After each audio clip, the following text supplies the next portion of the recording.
They were disgusted by the empty fields filling up with tents and trucks and fairground people in jeans and stalls and burgers and tea vans and the odd bit of thieving. Nightmare all around, the damn regatta. Truth is, though, Ray didn't mind one bit. Rich or poor, all the same to him. After all, only a couple of days every June, and he always made a few bob out of it. He looked around and realised he'd reached the bridge. Interesting. All that thinking doesn't half make the time pass quick. In the fields to his right, downriver, he could just see the outlines of the marquees he'd been helping to put up all week. And in the dim light he got glimpses along the sides of the old stone bridge of coloured flags and bunting to celebrate the regatta, looking dark and grey in the night. Below the bridge he heard the river flowing over the weir, tumbling across the rocks. Ahead he saw the shape of the Cherringham toll booth in the centre of the road. Well, well, well, still alive. Won that one. He'd successfully accomplished his heroic challenge. Time for a roll-up. He hopped off the white line, walked over to the thin pavement at the side of the bridge, leaned against the stone parapet and rolled his cigarette. Then he lit the end and inhaled deeply. Nothing better than the first cigarette of the day. Or was it the last one of the night? Now that was an intellectual quandary. He looked down at the Thames 20 feet below, flowing fast under the bridge. Then he turned, looking upstream at the dark river. There was just enough light in the pre-dawn sky to make out the long line of barges and houseboats on the right bank that stretched half a mile upstream towards Ingleston Church. He spotted his own boat, the Magnolia, a dark shape towards the end of the line.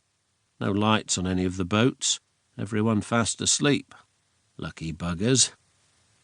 But not everyone.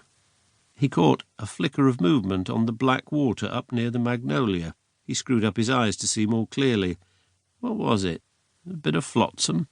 An old tree trunk floating downstream? Or a boat, with someone in it up to no good? There'd been a few break-ins this last week, the odd bit of vandalism. Always happens around regatta time or when the carnies rolled into the village. To be expected, really, all these young hoods from the big towns turning up doing cash jobs, having a look-see what they could grab on the side. Couldn't blame 'em, Ray knew from his own freelancing experiences. If someone leaves a door open or a window, it's just an invitation to help yourself, really, right? But try it on his Magnolia, he'd soon sort them out. Nobody messes with Ray Stroud, he thought, spitting out a loose fleck of tobacco. The shape in the water getting closer. Yes, it was a boat, a little rowing boat, and from the speed it was going, whoever was rowing knew what they were doing. Strong, even pulls, the blades of the oars slicing into the water without splashing, the boat gliding effortlessly at speed towards him. Funny. What kind of idiot would be rowing on the river now, this time of night, in pitch black? Practising for the regatta? And heading away from the village, too? No, didn't make sense. That boat? Just a tiny little fibre-glass thing. As the boat got closer, Ray peered hard at it, trying to see if he could recognise the rower, but it was difficult because whoever it was faced away from him. Definitely a bloke, that was for sure. You could tell from his build. Broad shoulders, tall, dressed in black like a special forces soldier from the movies. Black woolly hat pulled down snug so you couldn't see his head properly. The little rowing boat whizzed towards him, then slipped under the bridge and out of sight. Gone. Ah, well, not my business.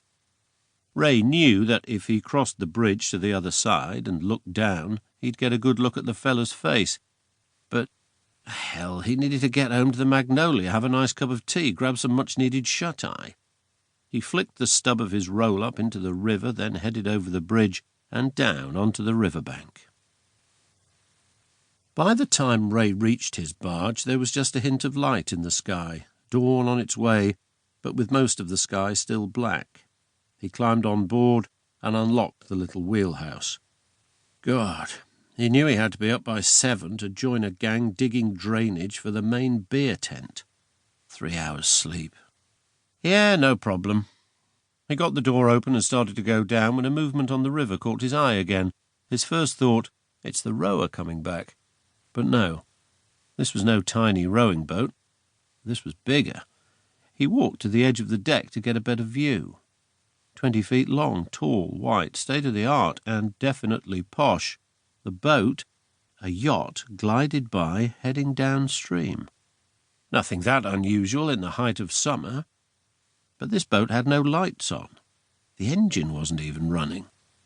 And there was nobody behind the wheel. 100 grand's worth of luxury just drifting, sliding down the river. Ghost ship. Ray watched it go past, heading towards Cherringham Bridge. The Mary Lou, he read, painted in gold on her hull. Cayman Islands. Ray shook his head. Someone else's problem, he thought. Got to keep an eye on your boat. He turned and headed below decks. Time I got some kip.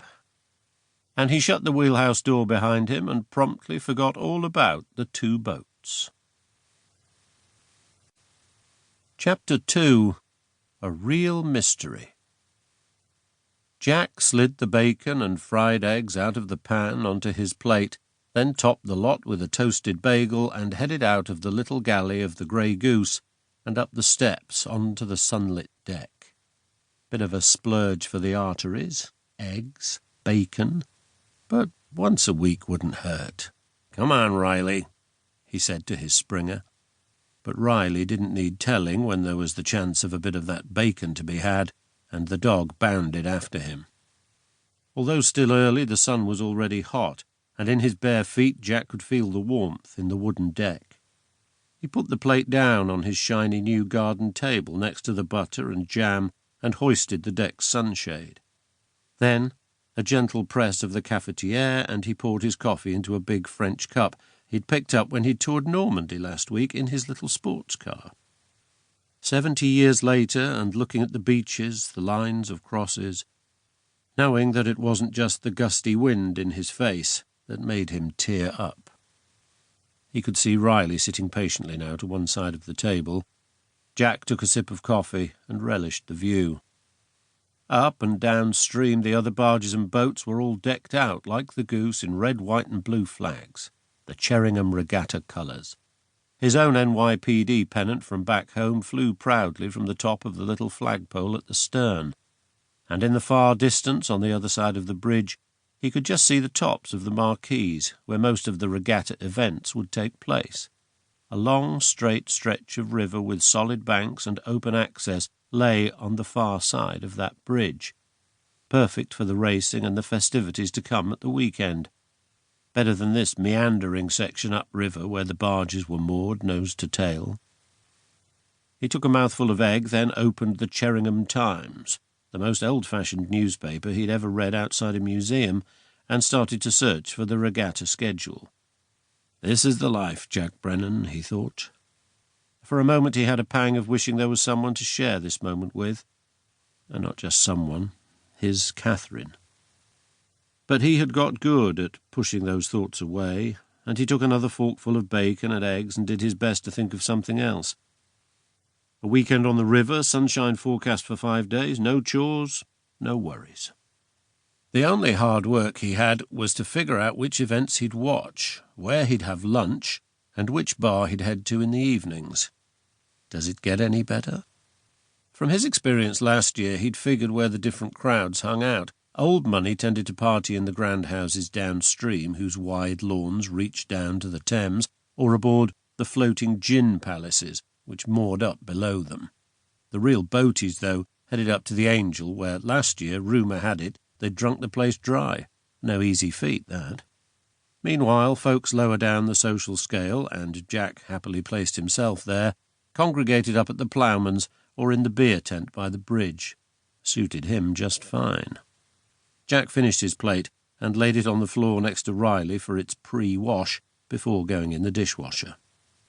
Then he leaned back with his coffee and the newspaper to plan the upcoming weekend. And that was as far as he got. A bicycle bell sounded loudly from the path downriver. He looked up. A woman was cycling fast and unsteadily up the path towards him. As he watched,